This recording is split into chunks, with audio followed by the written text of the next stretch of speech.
Hello, welcome to Water Sign Philippines. So, ito yung reading natin for Water Sign, Cancer, Scorpio, Pisces. Take only what resonates, guys. Hindi ito magre-resonate sa lahat. So, kunin mo lang yung mga messages na magre-resonate para sa'yo.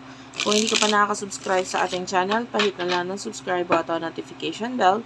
Ma-appreciate ko po lahat ng likes, comments, and shares. If you want, pwede ka magpa-personal reading, Jing Tarot Reader. I-search mo lang siya sa Facebook.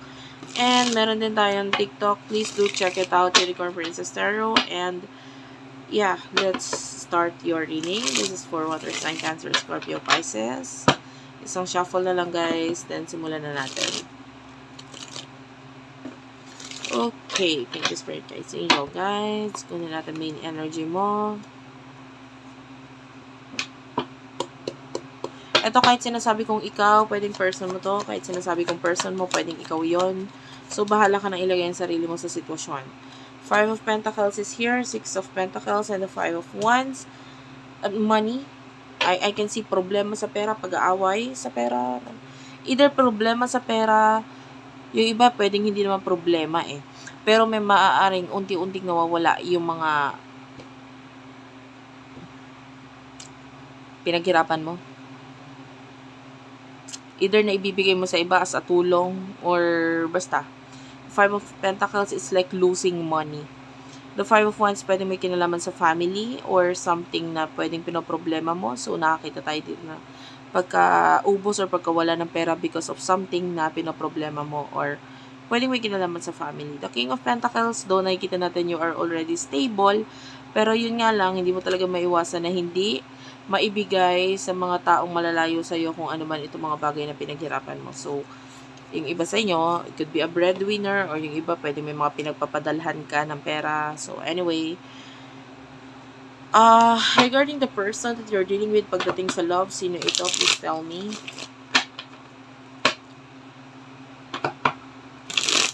For water sign, take only what resonates. Sino itong person na kakonect mo pagdating sa love? One last shuffle. Okay.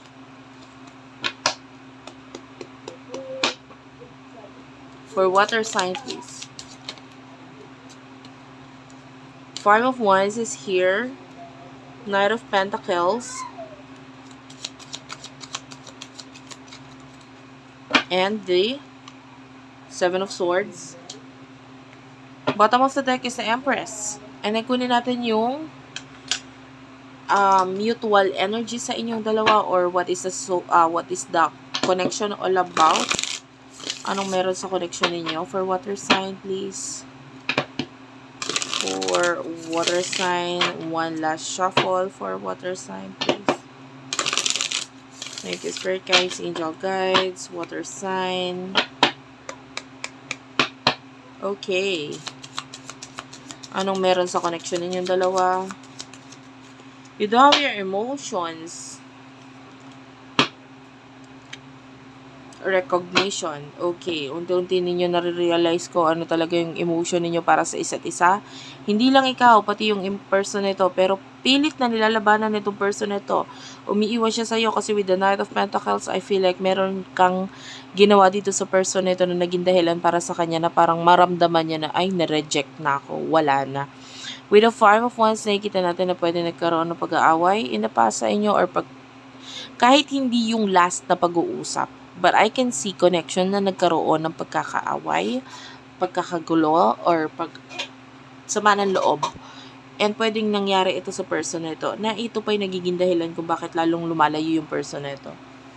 I feel like something sa sinabi mo or in-reveal mo, parang pinangahawakan niya na, ay wala talaga akong pag-asa para sa'yo. Pero doon nga, nare-realize ng person na ito kung gaano kanya kamahal, kung gaano kanya kagusto, maaaring ikaw din, simula nang mawala itong taong to. Anyway, ano yung nasa isip mo at emotion mo para sa kanya? For water sign, please.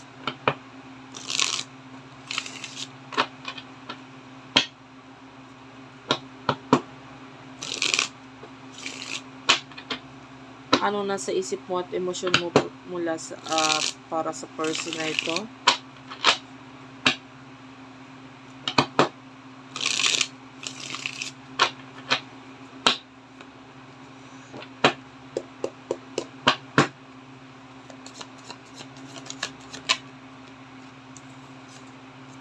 Ten of Wands. Actually, marami kang responsibilidad ngayon, marami kang iniisip, marami kang kinai-stressan.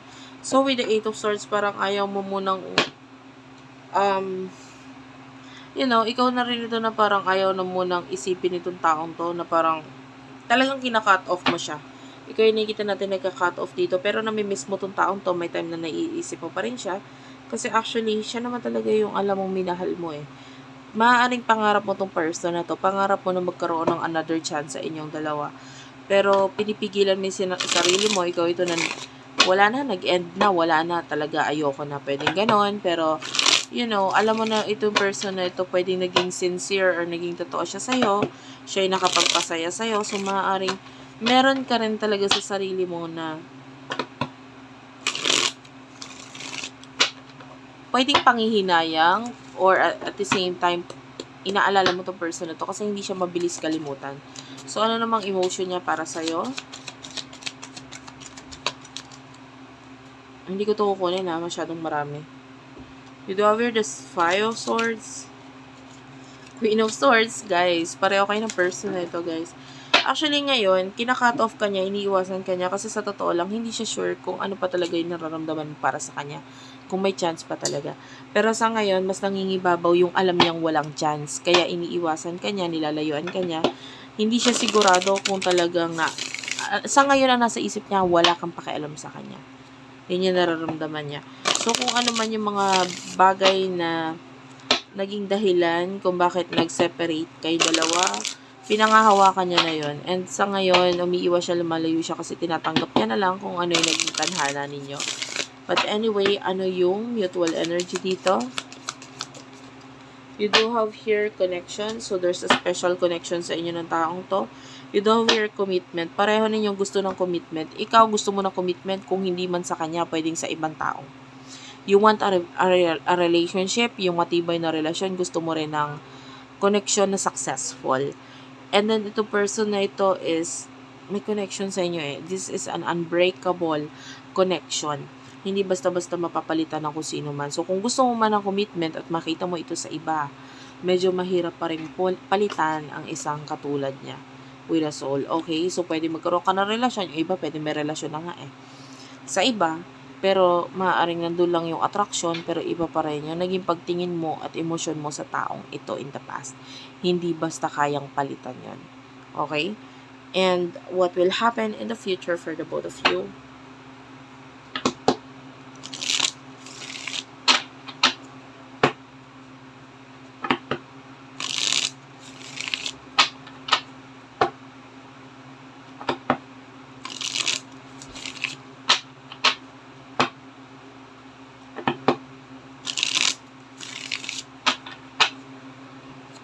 In the near future for the both of you, you do have here the Devil, the Tower, Lovers. Ay, sorry. Ito pala yung card na gagamitin natin.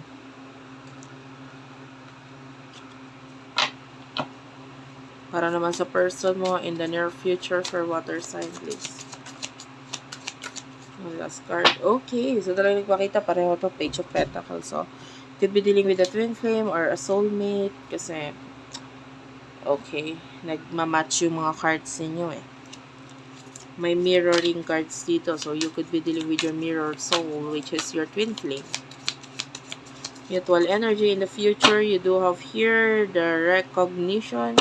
So, nandun pa rin yung pagre-recognize ninyo sa isa't isa. Kasi actually, talagang may nabuo kayong magandang connection eh. And I feel like, mahirap yun talagang kalimutan.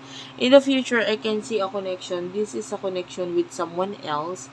So, maybe a relationship na pwedeng mag-end or matapos. And I feel like with the Devil, nandito yung galit eh. Hindi dito sa person na ito, but rather dun sa another connection na pwedeng maranasan mo, or kung may karelasyon ka ngayon, nakakita tayo ng pag-aaway in the future sa inyo. And nakakita na nga tayo ng mga red flags na ngayon eh, no? So, kung may karelasyon ka ngayon, pwede may mga red flags na, may mga pag-aaway na nangyayari sa inyo. Mafa-finalize yung pag-aaway na yan in the near future kasi maaaring matapos kung ano man yung relationship mo with someone else. Hindi siya ganun katibay actually kasi madali siyang i-let go yung connection na yun with someone. And then, all about money, pag-iipon, and new beginnings ang pagfo-focusan ng person na ito. And, yun nga, medyo nagiging matagal yung connection ninyo kasi actually pareho kayo nagmamatigas. Kung noon isa lang sa inyo nagmamatigas, ngayon pati yung person mo nagmamatigas na rin.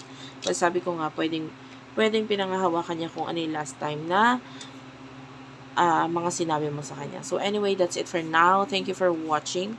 Hopefully nakarelate ka, nakaresonate ka, nakuha mo yung reading, at nakuha mo yung mga messages para sa'yo. I love you all. Thank you for watching. Please do like and subscribe our other channels then.